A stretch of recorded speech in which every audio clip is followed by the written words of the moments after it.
કરીને એનો ઉપદેશ ગ્રહણ કરી જે જીવાત્માની અંદર ઉતારી તો જરૂર કલ્યાણ ખ્યાલ વગર રહેતું નથી. આટલું નક્કી માનજો, આટલું નક્કી કરી લેવું કે હું એને આશરે છું અને નથી તો હું એના આશ્રમમાં જોડાઉં અને એની દીક્ષા લઈ અને મારો ઉદ્ધાર કરું. એમાં જોડાવ ભગવાનમાં. ક્યાં જોડાવવું છે? મારામાં કે તમારામાં કે બીજે નહીં, પણ ભગવાનમાં. સંત રાત દીદી દાખલો કરી અને તમારી પાસે કે સૌ કોઈ પાસે શું માગે છે કે આ પ્રભુ અનાદિ શ્રી કૃષ્ણ નારાયણને ઓળખીને ખાલી સેવી લ્યો ને પેલું ભજન ભક્તિ કરી. જો આશરો હશે ને આશરો, તો કોઈ દિવસ તમારા કાળના ઝપાટામાં કે કર્મના ઝપાટામાં મહારાજ કે નહીં આવવા દઉં હું અને તમારી રક્ષા કરીશું. પણ આશરો કેવો જોઈ? તો કે દ્રઢપણે, મૂંઢપણાનો આશરો કીધો. જેમ ઓલી બકરીને સિંહનો પગલાનો ખાલી આશરો હતો. બસ એક વાત એ જંગલમાં બકરા ચરતા હતા. હવે એમાં એક બકરું લંગડું થઈ ગયું. એટલે એ જંગલની અંદર તો બધા હિંસક પ્રાણીઓ રહેતા જ હોય. હવે હિંસક પ્રાણીઓની બીકે બકરી વિચારો માંડી અને હાલતી હાલતી અહીંયા એક સિંહનું પગલું પડ્યું હતું. સિંહનું પગલું હાઈલો જાય ને સિંહ, એનું પગલું એ ઓળખી ગયા તો સિંહનું પગલું છે એટલે અહીંયા બેસી ગઈ સિંહના પગલા પાસે.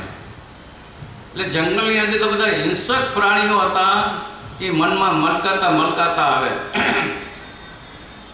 કે આજ તો ઘર બેઠા મારણ મળી ગયું મને ખરેખર કે ગોતવા નહીં જવું પડે.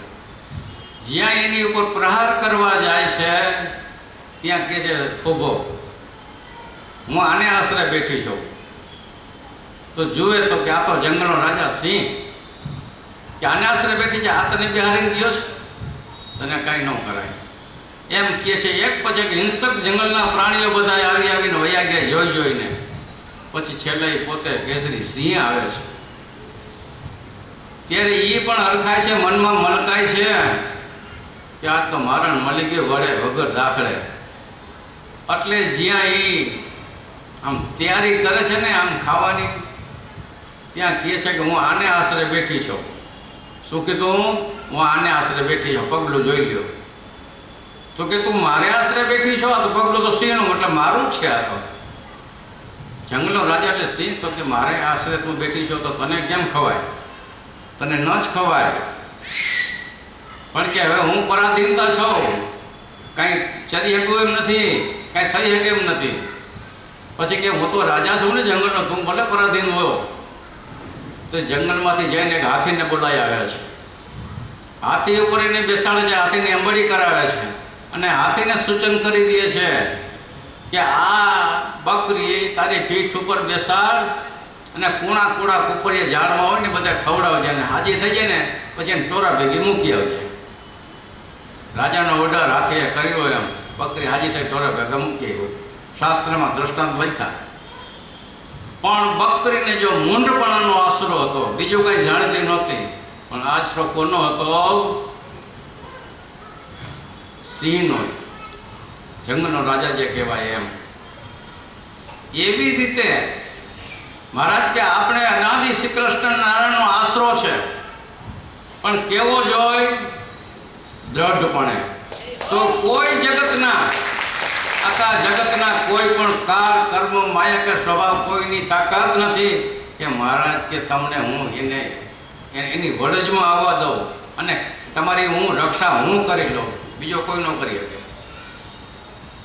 અને અનંત ઠેકાણે ભક્તોની રક્ષા કરી છે એ બધા સૌ કોઈ બધા જાણે છે. લગભગ બધા પરચાઓની બધાને ખબર જ છે કે ભગવાન કાળનો ઝપાટો હોય ને, કાળનો ઝપાટો તો અહીંયા પણ ઊભા રાખી દે છે કાળના ઝપાટામાં. અહીંયા તો કઈ જ પણ વિદેશની અંદર જે ભક્તો બધા વસતા તો તે સમયે સભાનું આયોજન હોય, દુબઈ હોય કે પાર દુબઈ હોય કે આબુધાબી હોય, તો ભક્તો તેની ટિકિટ ભાડા હું જોતા નહીં, પણ ખર્ચીને સભાનો કોઈ દિવસ ચૂકતા નહીં. શું કામ ને? તો કે ભગવાનનો એમાં રાજીપો હતો. વચનથી કે સારાવાના છે તો સભાને જ્ઞાન શીખવા માટે ભગવાન એટલા બધા રાજી હતા. તો એ કે કાયમને માટે શુક્રવાર આવે એટલે ગમે ત્યાં સભા હોય તો ભજન જાય. એમાં ભક્તો ટેક્સી બાંધીને દુબઈથી અબુધાબી જતા હતા અને રસ્તામાં એક સ્પીડ તો અહીંયા અતિશય હતી, એની 150ની કંઈક સ્પીડ હતી મોટરની. રોડ એવા હતા એટલે સ્પીડમાં કોઈ કમી નહોતી, પણ કંઈ પણ કારણસર એ ગાડી ડિવાઈડરને અડી ગઈ.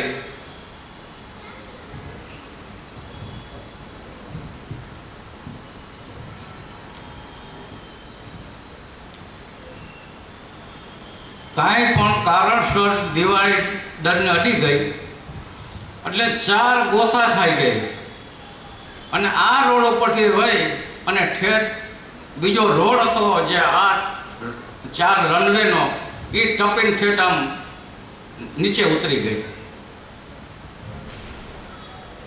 4 પલટી ખાઈ ગઈ 150ની સ્પીડ.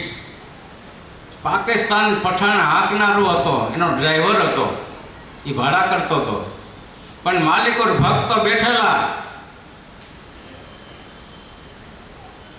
ભગવાને એને 4 ગોથા તો ખવડાવ્યા, કાળના ઝપાટામાં ન હોવા દીધા. વાં જઈ આગળ જ્યાં સીધી ગાડી થઈ ને ત્યાં મહારાજ કે આડા આવી ઉપર એને હાથ દીધો, ગાડી એમને થોભી ગઈ, આમને થોભી ગઈ. મહારાજ કે એમ કેમ ખબર પડશે કોઈને? તો જે પાકિસ્તાની પઠાણ જે હતો એને નીચે ઉતરો અને બોલ્યો कि आज तो हम सब लोग मर जाने वाले था, लेकिन कोई खुद आया था, ये भगवान नो किया, कोई खुद आया था और सिर पे पागड़ी था, हाथ में लठी था, और तुमने जैसा कपड़ा पहना ने वो कलर का उसके कपड़ा पहना था, उसने अपना गाड़ी रोका, नहीं तो आज सब लोग मर जाने वाला था. तो ये कारनो झपाटो હતો પણ ભગવાનનો ભક્તને દ્રઢપણે આશરો હતો. તો મારે કે કાળના ઝપાટામાં હું નથી આવી દેતો મારા ભક્તને, તો આવી રક્ષા ન કરનારો હું છું, પણ આશરો કેવો જોઈએ? દ્રઢપણે રાખવો આશરો. મહારાજ કે તો તમને હું મારા કોઈના કાળના ઝપાટામાં આવવા નહીં દઉં. પણ આશ્રમમાં કે પોળ ન રાખવી, સ્વાર્થી ન થવું, આશરો દ્રઢપણે કરવું, આ ભગવાનનો સિદ્ધાંત છે. આવા ભગવાને ચમત્કારને રક્ષાઓ અનંતની કરી છે, અનંતની. ઘણા ભક્તો 3જા 4થા માળેથી પડતા પડતા ભગવાને આમને ઝેલી લીધા છે. હવે હજારો પત્રો એવા છે, પણ જો આશરો ન હોય તો પછી એના કર્મને આધારે બધુંય થાય છે, નક્કી માનજો. પણ ભગવાન કે તમે મારો આશરો કર્યો તો તમારી માથેથી બધાયના ઝપાટા ઉડાડી દઉં, હું મારી શક્તિ છે, મારી ઈચ્છા મુજબ કરાવું છું. આ ભગવાનનો દ્રઢપણનો આશરો આવું કામ કરે છે. મહારાજ કે આપણે બધાય કાયમને માટે આજે કથા વાર્તા જ્યાં જેને યોગ થાય ત્યાં મળતા હોય એને કરતા હોય છે, પણ ખાલી દેહના સુખ વાસ્તે કે દેહના ભરણ પોષણ માટે જ ઉદ્યમ કરવો, એટલો પૂરતો કરવું. પણ મૂળ હેતુ જેમ કાલે વાત આવી કે પ્રહલાદ અને ધ્રુવ બેમાં આટલો ફેર. ધ્રુવ છે એ સકામમાં લખાણા અને પ્રહલાદ છે એ નિષ્કામમાં લખાણા. એને એક જ ઈચ્છા હતી કે મારે મોક્ષ જોઈએ છે, અને ઓને એમ કે મારે મોટું રાજ જોઈએ છે. તો ભગવાન એ દીધું ને, તો કે જાઓ કરો. પ્રવૃત્તિ કરતા કરતા મહારાજ કે દૃઢ આશરો રાખીને ભગવાન ભજશું તો આ લોકને છે જ્યાં લગી દેહ છે, દેહની આવડતા હશે ત્યાં લગી ભગવાન કે હું તમારો કોઈનો વાણ વાંકો નહીં થવા દઉં. પણ આશ્રમમાં જો પોલ હશે તો એનો પછી નક્કી નહીં. પોલ એટલે અણવિશ્વાસ, કપટ, સ્વાર્થ પૂરતો.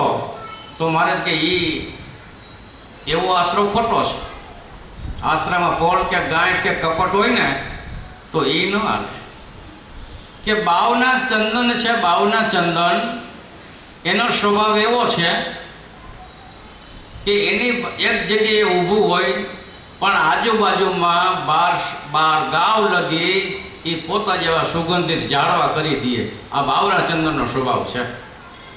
એવું ચંદન સુગંધી છે, બાર બાર ગામમાં એ કરી દે છે. આવો એનો એટલું શીતળ છે, સુગંધા છે. પણ શાસ્ત્રમાં લખાણું કે એના જ મૂળમાં એક એવો હોટો થાય છે કે એને લેશ માત્ર સુગંધ અડતી નથી. હવે વિચાર કરો કે બાર બાર ગાઉ લગી જો બાવનું ચંદન સુગંધિત કરી દેતો હોય અને પોતાના જ મૂળમાં એવો હોટો નીકળે કે એને લેશ માત્ર સુગંધ અડતી નથી. હે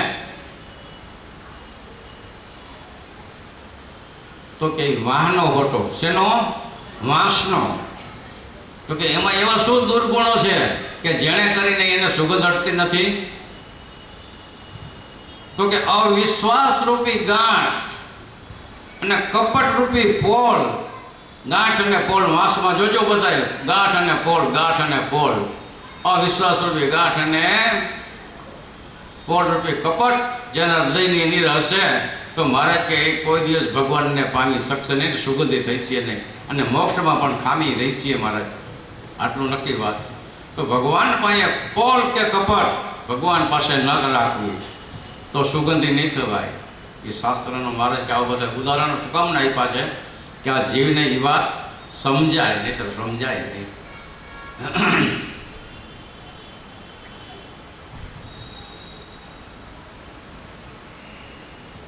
અતિ મોટા પુરુષની ક્રિયાઓ કડિયામાં આવે નહીં તો પ્રત્યક્ષ ભગવાનની ક્રિયાઓ તો ક્યાંથી કડિયામાં આવે?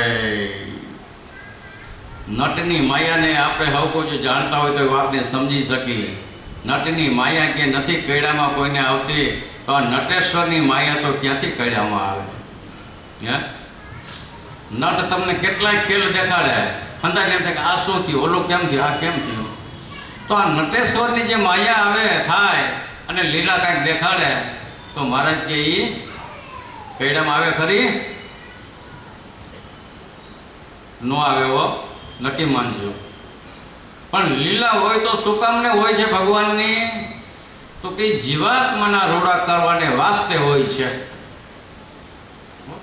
એક વખત મહારાજ વંથલીમાં જ્યારે હતા, શ્રાવણ માસ આખા માસની કથા કરી હતી, તે સમયે કથાના નિયમ પ્રમાણે આપણે સૌ કોઈ 11 વાગે એટલે વહી જઈશું ઘરે. હવે કોઈ પોતપોતાની રીતે પોતાનો જે ઘરે જે નિત નિયમ ક્રમ હશે એ આપણે ચાલુ કરશું. કોઈનું ધ્યાન કરવાનું હોય, કોઈને માળા ફેરવવાનું હોય, કોઈને ઊંઘતા પોતાના ઈષ્ટદેવનું સ્મરણ કરવાનું હોય. એટલે જે જેનું જે રુચિ હોય એ પ્રમાણે કરે. હવે કથા સમાપ્ત થઈ પછી મહારાજ બેઠા હતા. કથા સમાપ્ત પછી અમુક ભક્તો બેઠા હતા, 10, 7, 8 ભક્તો બેઠા હતા, સેવા કરતા હતા મહારાજની. મહારાજ કે લગભગ રાતના 11, 11:30 થયા હશે. મહારાજ કે અમારે આજે જીંજરા ખાવા છે, ઓરા ખાવા શકેલા. હો પણ કે મહારાજ એ અત્યારે જીંજરાનો ઓરા ક્યાંથી હોય કે પણ હવે તો એની સિઝન વહી ગઈ, પૂરા થઈ ગયા. તો રીતસર નામ આપ્યું, એ નામ મને અત્યારે ભૂલાઈ ગયું છે કે એની વાડીએ જાઓ, ત્યાં ધોરીને કાંઠે ઓલો શેઢો ઉગમણો છે, ત્યાંથી તમને મળી જઈશે. મંદિરમાં બેઠા બધા ભક્તો સેવા કરે છે ને ત્યાં જઈ જાણકાર હોય ખેડૂતોને તમે અંધારે મૂકો ને તો એ ગોતી લે એની વાડીમાં જઈને. એને ખબર જ હોય કે આને આ જ કહેવાય ને આ હોય. હા, એ તરત જ ભક્તોએ આજ્ઞા પાડી 3 જણા ગયા અને ગયા ત્યાં ખરેખર એ 2 ચોટી આમ ભરા હાથમાં આવે, 2 ચોટી એટલા જીંજરા મળી. અહીં તરત અહીંયા આપણે ખેડૂત બધા છે એને કદાચ ખબર હોય એ તરત જ રાડા ને જે કાંઈ હોય એની ઓરા પાડી શેકી કરી અને મારીને લઈ આવે અને મારે જયમાં કંઈક આવી લડાઈ કરે. આપણે એમ થાય કે હવે આવા ભગવાન થઈને આવું. પણ એ ભક્તોને રાજી કરવા એ જીવાત્મા જે ચીણા ગ્રહણ કે એના મોક્ષ માટે કર્યું હોય એ આપણે ન ખબર. આમાં આવ્યું કે ગાય ભેંસનું દૂધ ગ્રહણ કરે, કોઈ પશુ પક્ષી એની સેવામાં કામ આવે તો કે એ જીવાત્માનું રૂડું કરનારો હું છું, બીજો કોઈ નથી. અમારી સેવામાં જો લગારે કે કામ આવી ગયા ને તો અંત સમયે અમે આવીને રક્ષા કરી અને મોક્ષ આપી, બીજો કોઈ ન આપે. એક બળદ અતિશય ઓલી કંબોઈ થાય, કંબોઈ ખેડૂતને ખબર હોય, અતિશય પીડાતો હતો, અતિશય પીડાતો હતો. કોઈ હરિભગતે વાત કરી કે મહારાજ ઓલો બળદ છે અને અતિશય પીડાય છે, તડફડિયા મારે છે. કંઈ વાત કરી બપોરા કરી અને પછી 1-1:30 વાગે વાત કરી કે મહારાજ આવું છે. તો મહારાજ કે એવું છે, ક્યાં છે? એ વાડીનું નામ આપ્યું, એનો બળદ છે. કારણ કે ભગવાનની દ્રષ્ટિ કેવી હોય છે એ શાસ્ત્રનો એક તમને દાખલો આપી દો. શાસ્ત્રમાં એવું લખાણ છે કે જીવ પ્રાણી માત્ર સૃષ્ટિ માત્ર જેટલા છે એટલા ભગવાન કેવી રીતે દેખે છે? તો કે મનુષ્ય જેમ પોતાની હથેળીમાં પાણીનું ટીપું હોય અને આપણે સ્પષ્ટ રીતે જોઈ શકીએ મારા હથેળીમાં પાણીનું ટીપું છે, એવી રીતે ભગવાન જીવ પ્રાણી માત્રને દેખે.